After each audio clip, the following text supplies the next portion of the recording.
In the studio today we have Joe Hiscock. How are you today? I'm feeling great today. It's good, good. So I wanted to get Uncle Joe in to speak about his experience on The Price is Right. So you guys went down February the 26th, was it? Actually, we got there on the 25th Yeah. of February. That's just a few months gone. Yeah. And it was on a Sunday when we got there, and we went to The Price is Right the next day. That's why. Yeah. So that was down in LA, was it? And that was in Los Angeles, out in sunny California. Only we found that it wasn't as sunny as that they said. I guess it was the time of the year, because it was kind of cool. It was only like 6 and 7 degrees Celsius when that we were there. Other than the day when we left, and it was going to go up into 20 plus that day. But of course, that's the way it usually happens. When you're leaving, that's when you start getting nice weather. Yes. But it was quite an experience for sure. Yes. So now it was you and your wife and your daughter and boyfriend, right? Yes, my daughter Tina. Yeah. She gave us this trip as a 50th wedding anniversary. Okay. And she'd talked about it for years, and would you like to go? And I said, go on, The Price is Right. I mean, oh, come on, everybody would like to get on to The Price is Right. And after watching it for, they're saying 45 years, but it seems as if that it's a daily ritual, like the women watching their story, the young and the restless, I mean, even myself, I'm guilty of it. I watch The Price is Right every day unless I'm out doing something else. Yeah. And it gives you the concept of it's so exciting and exhilarating, and you can win all this money, and you can win all those cars and trips and all of that stuff. And so and even when that we left to go there, and that they do 2 tapings a day. Okay. And there's about 280 people per taping. So that'll give you an idea, of how many people goes, and they do that for so many months, and then they'll have so many months off, so that and then they do 2 tapings, but then of course they only do 1, a day. And we said, well, we'll go early, because that way we might get a little more airtime and get up into the front seats, even if that we don't get called down. So we went there like around noon for this 4 o'clock taping. So we were 4 hours in the lineup. Security, I found, was very heavy. As soon as you got to the gate, you had to produce your driver's license or an ID, to get in. And then you had to go through the process of doing your disclosure, non-disclosure, because they were going to tape that day on the February the 26th, and it wasn't going to air until the 9th of May. So 2 months. And you couldn't really, if you had gotten called down, you can't tell anybody what you want and all that stuff. Not until after that it aired and that. Yep. But we went through all of the process, and then you're in the studio, and I mean, and it's and the technicians are running around and getting everything ready, and then George Gray, the announcer, comes out and gets everybody all hyped up, and there's employees up there with the signs, for you to applaud, and going with their hands for you to, and then come on down. I mean, it was, and overall, the show was, I mean, it's just like that you're seeing. It's still, very exciting and exhilarating. And while neither one of us never got called down, in talking to some of the people, like for instance, if that one of us had been called down, and if we had, let's say, won a trip, let's just say theoretically over to Italy. Yeah. Okay, so that trip is from LA, and you can't go until after May the 9th, after the show airs. So you have to come home. Yes. Now you have to get your own way back to LA, and then you go on your trip, and then you got to get your way back from LA to home. You see. If you win a car, that's fine. But now you've got the taxes to pay on the car, you've got the customs to deal with and getting through, and again, you'd have to go back to get, you know, there seems to be, it's all right for the residents of California, or even from the States, but for someone from Canada, I think that even though that it's all exciting and everybody dreams of going on a trip like that, I think you're better off not winning anything, because one person said, listen, there's a warehouse full of unclaimed prizes because people just can't. I mean, you know, like if we had won something, well, then you have to come home and then you got to go back, you know, to get your prize. And there seems to be a lot of between the taxes and the duties and the red tape that you'd have to go through. So while it was disappointing that neither one of us got called down, we're still, in retrospect, happy that neither one of us did, because we would probably grieve, you know, knowing that if you won something, but then you couldn't get it. You know what I mean? That's right. Yeah. But there was other things too. I mean, you know, besides the Price is Right, that we done. We made a trip out of it, but that was certainly the highlight of our trip out to California. And we done a walk on the Hollywood Boulevard Walk of Fame with all the movie stars and singers and, you know, other stars in the sidewalk, and that was pretty exciting. And then went on a tour, different places and that. But for anybody who was like to go to LA to the Price is Right, it's one of the most exciting and exhilarating things that you ever do, because you certainly get wrapped right up into it because you are there. And in the commercial breaks that you know, Drew Carey, the host, would talk to people, you know, on the front lines. Unfortunately, even though that we were 4 hours early, you know, getting in line and that our seats were in the back, you know. But well, that's the way it goes, I guess. But I don't know how early you'd have to be there to get up in front. But it would have been nicer if we had gotten up front. We would have gotten more airtime. But we did get some, and as some of the pictures that you've seen, I'm sure, you know, can show. But it was really, really exciting. This boy. So now, when the show is fully going on, right?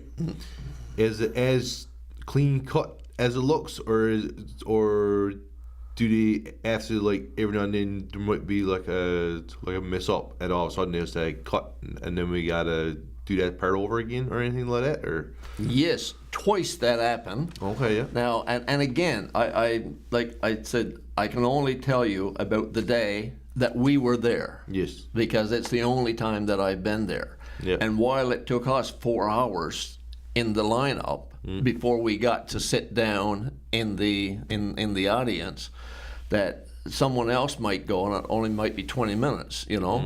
But there were 2 glitches that they had to do over, you know. And what would happen when that each segment was over, the lights turned down a bit, and then, of course, you know, we're gone to commercial break. And it was during 2 of those commercial breaks that they said, we've got to do this over again. Like one, I think, was when he described a prize that the woman that could win. That the producer wasn't satisfied with the audio part of it, so he'd done it again just to be clear on it. And I can't remember now what the other one was, but I know that there was 2 different times when they had to do a double take. Nice boy. Yeah. All right. Yeah, that's nice, boy. Like, I mean, there are not too many people can say they was on the Price Right, because Price Right, as we all know, is a. I mean, it's an household, everyday thing that happens. That's right. But I believe there have been some other people from Virgil that have been in the audience. Okay, yeah. I don't think that they got called down either. But I was talking to a gentleman, and he said his wife was, in the audience a year or so ago.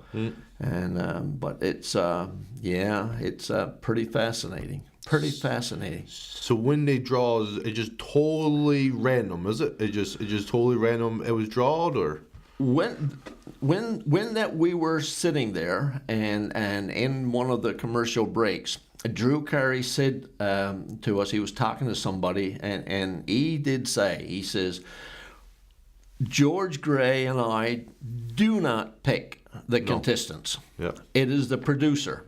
And when that we were in the lineup, that the producer would take so many people at a time, like you're in groups, and he would start on one end, and he would talk to everybody, where you from, what do you do, or what you did if you were retarded, and he would make a decision, and he would, because they also gave you, also besides your name tag, they gave you a number, but you never sees that number, because as soon as you get into the audience, you take your number off. You remove the number.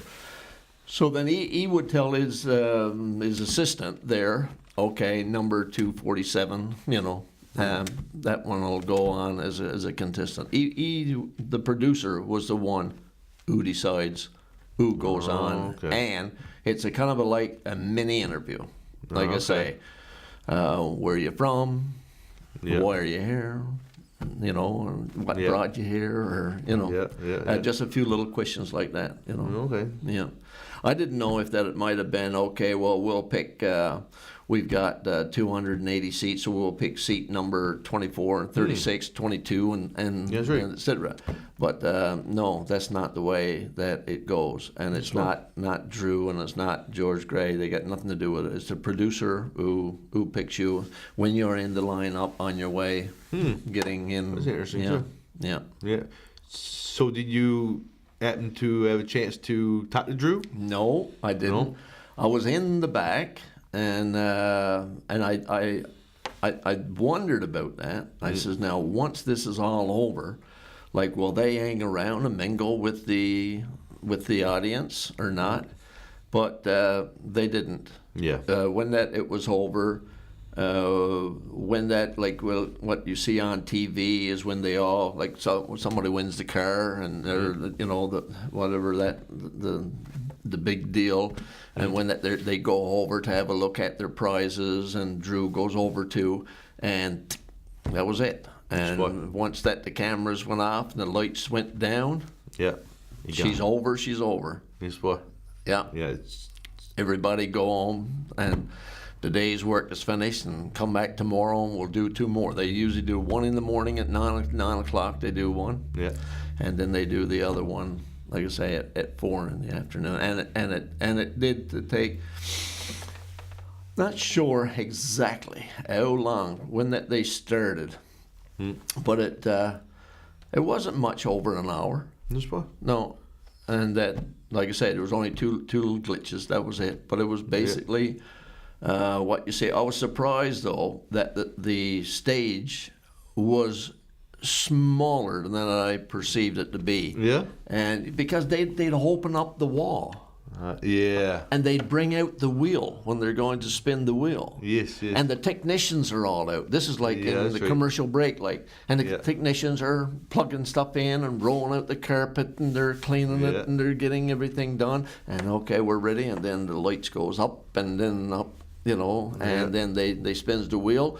And then after they spun the wheel and we go to another commercial break, then the wheel is pushed back inside of a wall and another game is brought out. So it was basically, that's all that they had at a time, was whatever game was playing. That's all that they had room for on the stage, is what it seemed like. Just what? Yeah. So that was a nice anniversary present. Oh, it was fantastic, and like I say, and we'd always talked about that we'd like to go and do that. But the overall trip to LA, like I say, we stayed in a hotel on the Hollywood Boulevard, and that we we done tours, and we done the Sunset Strip, which they had a TV program about that years ago, and Marina del Rey, and all the different places where they done the movie Iron Man. We saw that house that they blew to pieces on the end of I think it might have been the first Iron Man movie. And then we went and visited the wax museum where all the famous stars were, and then our pictures took and stuff like that. And Hollywood and Vine, we had lunch there. And it was just, things. And walking on the Hollywood Boulevard, the Walk of Fame, and knowing that all those other stars had been there, Frank Sinatra, and and all of those people, and it was just give you like goosebumps, and the hair prick up on the back of your neck as you're walking and standing alongside of their stars.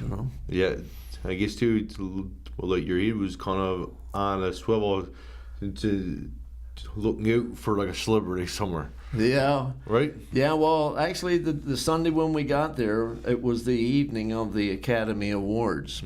So while we probably saw some of them in the vehicles, but all the windows were tinted and things that. But they had it blurred off. But we were right alongside of the theater where they held the Academy Awards, and all the vehicles and the cops checking the vehicles, and they were make sure that everything was kosher. Yeah. Yeah, it was interesting. Yeah, for sure. Good trip. A very good trip. Perfect. So where's your next venture going to do? I don't know. I haven't got anything in mind. Several people have asked me, "Would you go back again?" And I said, yeah, I wouldn't mind going back and do the overall experience again. Probably if I live to be 75, to go back and do it again. Yeah, it was different. Yeah, but it was like I say, it was very exciting and very exhilarating, and that. Anybody who thinking about going, I'm sure that they would enjoy it 100%. 100%. Perfect. Yeah. Well, I thank you so much for coming in and telling us your story about the Price Right and your trip and stuff. Oh, no problem. Anytime that I can yak about something. Yeah. No problem. All right. Thank you very much. You're more than welcome.